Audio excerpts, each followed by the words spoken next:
Gladiworton ini sangat bagus banget kalau dirawat, dan juga bintiknya ini cocok banget nih buat yang hobi yang burik-burik, karena memang karakternya emang burik, semakin lama semakin tua dan semakin dibiarkan ini makin buriknya, cocok banget sobat semuanya.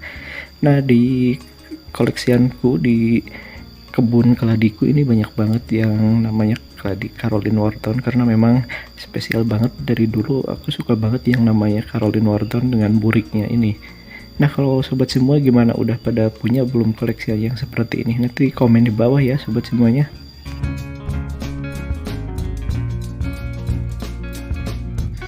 Ini contoh yang dewasa, yang daun gede. Nah, kelihatan banget kan kalau misalkan semakin menua itu daunnya semakin bagus. Nah, salah satunya kalau keladi itu harus ada umbi atau bonggol yang memang udah besar, nanti daunnya akan terpengaruh juga menjadi lebih cantik dan juga lebih burik. Begitu sobat semuanya.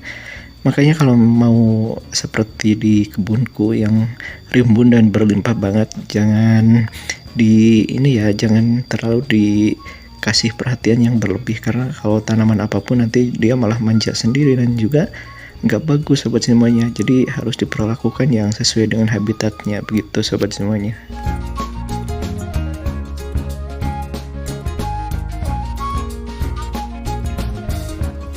Ya, sambil mengurus kebunku dan juga sambil bermain dengan merpati kipas, ini menambah keseruan banget. Dan juga kalau misalkan dikandangin harus ini ya, dikumpulin itu kotorannya, dan bermanfaat juga itu buat nutrisi ke tanaman setelah difermentasi. Tapi ya sobat semuanya, jangan langsung dikasih yang masih mentah, yang belum difermentasi, nanti malah panas dan juga kebakar daun keladinya. Begitu sobat semuanya.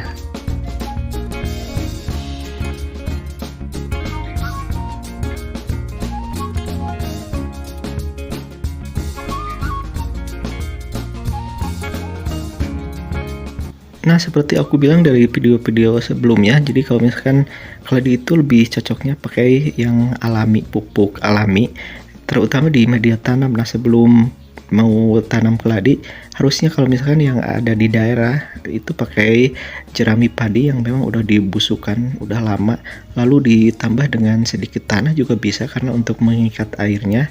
Jadi kalau misalkan di daerah mau bertani atau mencoba untuk koleksian keladi, gak usah yang ribetnya mencari media tanamnya, cukup ataupun dengan daun bambu juga bisa, yang tapi tetap yang udah difermentasi sobat semuanya. Nah, kalau misalkan di tempat sobat semua nggak ada mungkin jerami ataupun kokopit, pasti adalah itu yang namanya sekam busuk.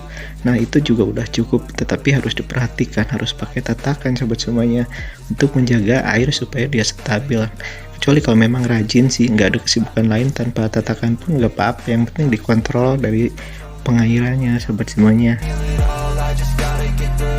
I feel like all is lost, but I know it's not true. I wanna put up all my walls, cause I'm not in the mood. But then I cut myself off from the rest of the room. I know that time can heal it all, if you're patient and soon it can all be worth it, all the searching. Pain is never really permanent, but damn it hurts, man. I could feel all of the turbulence and it's concerning. I've been searching for.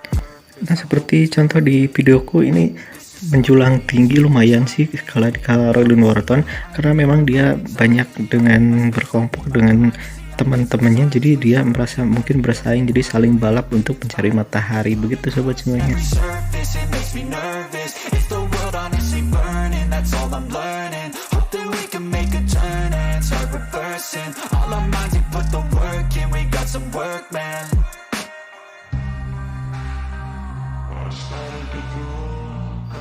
Kalau lihat keladi udah seperti ini, seneng banget rasanya, dan juga nggak terlalu capek dalam hal merawatnya. Cukup dengan mengontrol daun aja, takut ada hama ataupun ada ulat yang bisa memakan daunnya.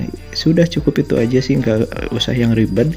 Ini nggak pakai paranet dan juga nggak pakai tatakan air, karena di tempatku memang lembab juga sih, jadi lumayan ini nggak terlalu bikin capek dalam perawatan sobat semuanya.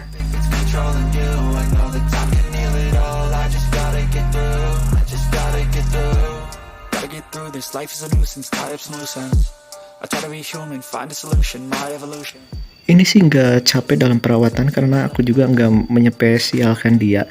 Hanya perawatan yang sederhana aja, namun yang diperhatikan kalau udah imun seperti ini, takutnya ada seperti ulat ataupun belalang. Jadi hanya mengontrol itu aja dengan cukup dengan semprotan rendaman air bawang merah dan juga air bawang putih, lalu disemprotkan ke daun. Dia itu semacam serangga itu akan takut dengan baunya, begitu sobat semuanya. Jadi nggak usah yang pakai bahan kimia, jadi nggak merusak lingkungan dan juga tanaman lainnya.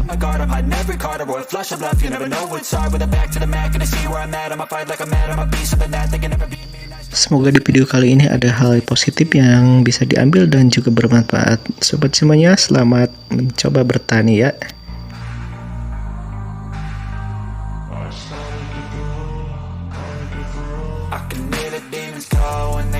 They do, and now I feel like taking off, find a place with a view. The pain is never gonna stop if it's controlling you. I know that time can heal it all, I just gotta get through, I just gotta get through, I just